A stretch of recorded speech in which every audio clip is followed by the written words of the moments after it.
ప్రియమైన విశ్వాసులకు, భక్తులకు ప్రభువు యొక్క దివ్య మరణము పేదరికములో ఉంటుండగానే ఆదర్శవంతమైన జీవితం జీవిస్తూ పరిశుద్ధుడాయను.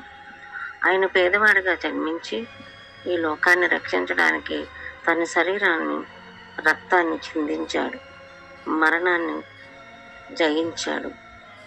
ఆయన పేదవాడుగా ఉంటూనే కుంటివాణ్ణి, గుడ్డివాణ్ణి లేవనెత్తి గొప్పవాడయ్యాడు. మరి ప్రభువు పరిశుద్ధుడాయను, గొప్పవాడు ఆయన. ఎవరు గొప్ప?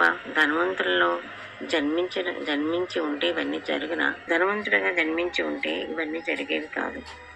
ఆయన పేదవాడిగా జన్మించబట్టి అందుకని అందరినీ రక్షించగలిగాడు. ఆత్మ పరిశుద్ధమైంది, మానవ జన్మలో పవిత్రమైంది.